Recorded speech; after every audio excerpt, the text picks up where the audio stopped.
Oke, Bismillahirrahmanirrahim. Assalamualaikum warahmatullahi wabarakatuh dan salam sejahtera untuk kita semua. Jadi untuk materi kita hari ini, topik yang akan kita bahas adalah bagaimana relevansi atau korelasi antara sastra dengan pendekatan intrinsik. Ya, intrinsik itu artinya sesuatu yang dari dirinya sendiri, ya. Jadi kalau kemarin kita membahas tentang ekstrinsik, kalau X itu berarti sesuatu yang berdiri di luar diri kita, ya. Seperti misalnya sastra dengan biografi itu kan di luar dari sastra, di luar dari hubungannya dengan sastra. Sastra dengan masyarakat, sastra dengan psikologi, sastra dengan biografi, semua itu kan unsur dari luar sastra itu. Jadi makanya dikatakan pendekatan intrinsik. Nah, ekstrinsik. Nah, untuk pendekatan intrinsik, in itu artinya sesuatu yang yang di dalam diri kita. Jadi yang akan kita bahas di sini adalah sastra dan hubungannya dengan dirinya sendiri. Unsur-unsur yang membangun dari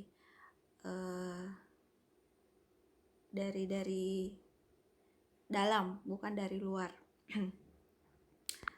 Oke, kita lanjut.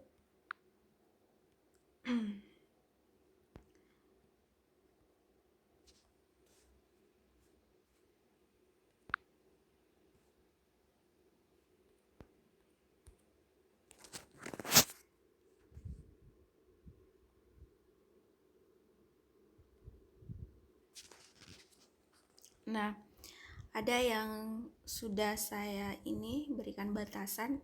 Jadi kalau kemarin tugasnya itu lebih dari ini yang saya tampilkan, dan tujuan pemberian tugas kemarin itu juga harapan saya adalah kalian memiliki pengetahuan awal sebelum kita masuk materi, karena kan beda kalau kita menemukan sendiri daripada kita diberitahu kan, ya. Dan sifatnya akan lebih lama tersave di memori kita ketika kita yang menemukan sendiri daripada apa yang kita dengar atau orang lain yang memberitahukan kepada kita. Oke, jadi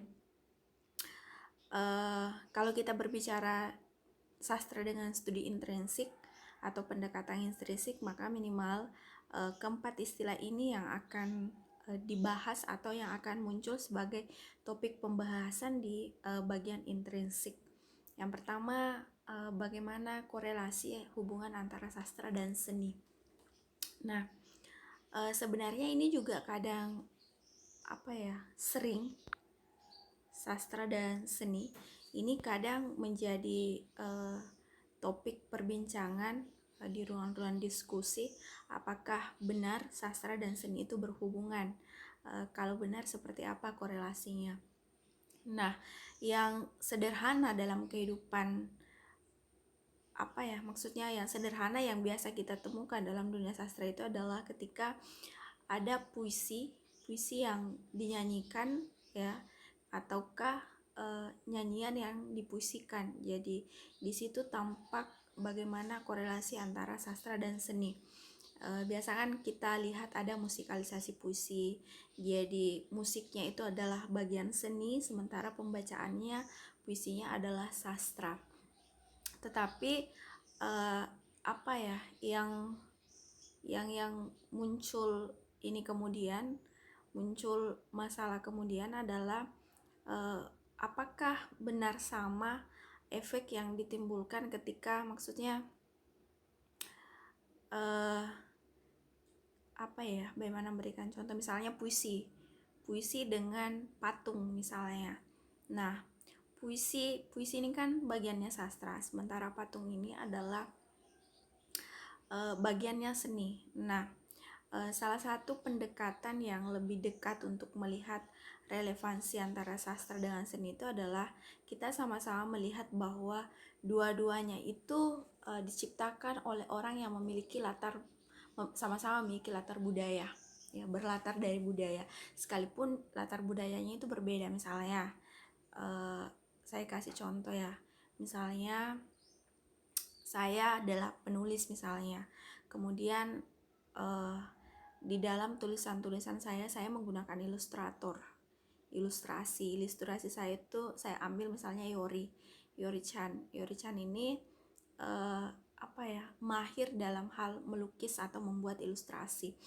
Nah, perpaduan antara sastra dan seni bisa dilihat dari situ, tapi tetap mereka adalah subdisiplin ilmu yang berbeda. Hanya saja kita bisa melihat bahwa antara Yori dengan saya itu dalam proses kreativitas kita, meskipun medianya berbeda, saya misalnya menggunakan media tulisan untuk mengungkapkan pengalaman ekspresif saya, dan Yori menggunakan media kanvas, cat, dan lain-lain sebagainya untuk mengungkapkan ekspresi dia. Tapi kita berdua berasal dari latar budaya, sama-sama memiliki latar budaya, entah misalnya meskipun latar budaya Yori yang berbeda dengan saya, tapi intinya kita sama-sama berangkat dari latar budaya yang sama. Jadi seperti itu. Kemudian kita pindah ke yang kedua ini,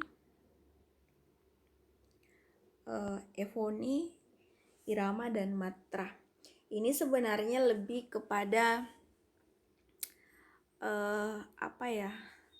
eufonia, irama, dan matra ini lebih kepada struktur dari puisi.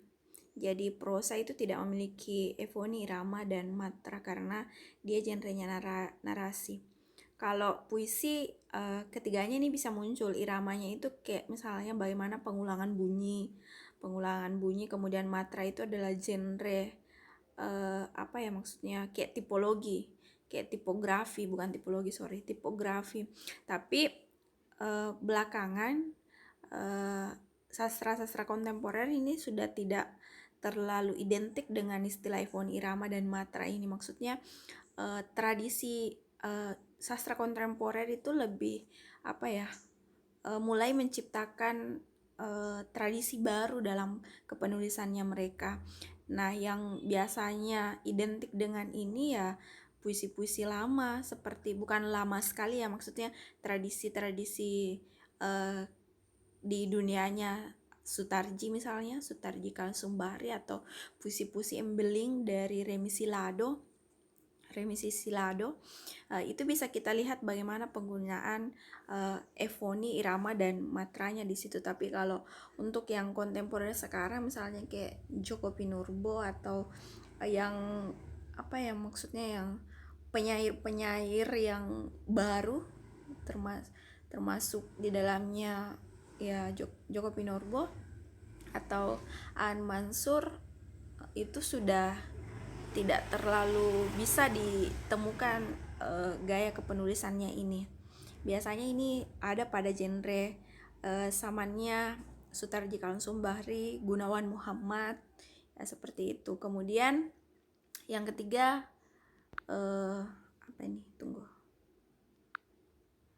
gaya dan stilistika.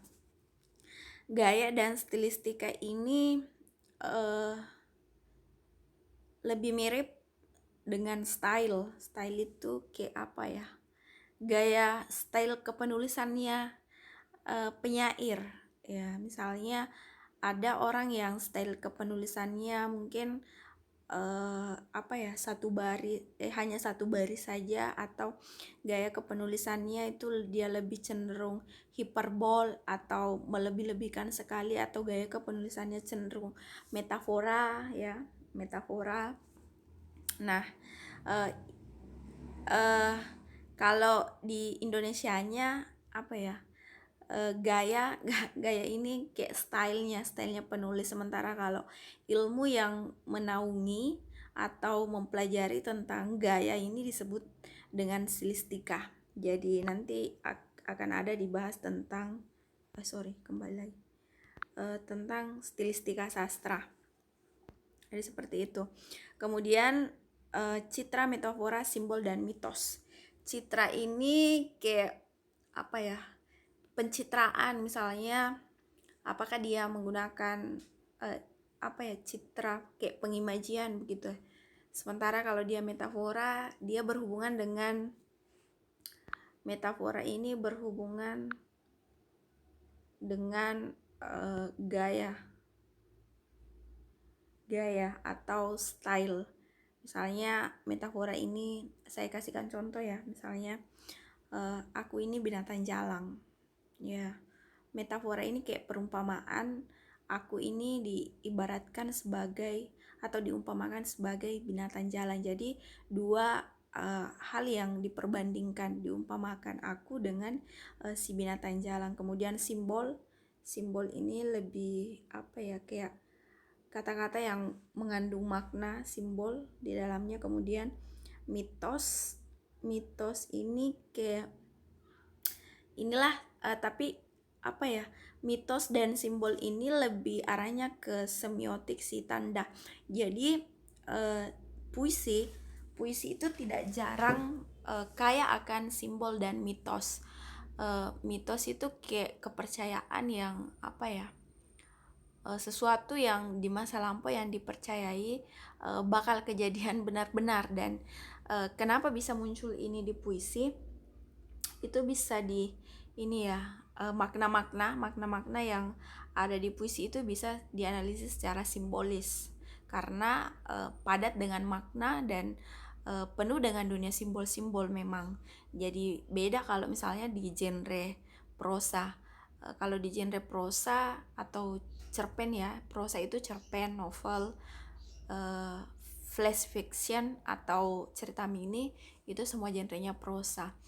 Jarang ditemukan simbol ya, simbol dan mitos, kecuali kalau pengarang-pengarang luar itu banyak mitologinya, utamanya memang yang orang dari lahir dari semiotika, misalnya Umberto Eco di apa ya, The Name of the Rose ya, atau di ini apalagi ini judulnya, ada juga saya punya apalagi pengarangnya itu, saya lupa pengarangnya, tapi yang banyak mengangkat dunia mitos juga itu selain The Name of the Rose, Umberto Eco, ada juga dari ini Romeo dan Juliet versi ini, versi Anna atau siapa ke penulisnya itu. Tapi yang jelasnya bukan Romeo and Juliet yang ditulis oleh William Shakespeare, itu diadopsi lagi oleh salah seorang penulis perempuan. Dan kita akan melihat beberapa simbol mitos dari tulisan-tulisan itu. Tapi kalau untuk penulis Indonesia sendiri yang bisa saya rekomendasikan, yang banyak karyanya berisi tentang simbol dan mitos, itu adalah siapa ya, ini Puya Kepuya, karangan dari tulisan dari Faisal Odang. Jadi itu saja mungkin yang bisa saya jelaskan dulu. Kalau ada hal yang apa ya, yang ingin ditanyakan atau tidak dipahami, bolehlah ditanyakan.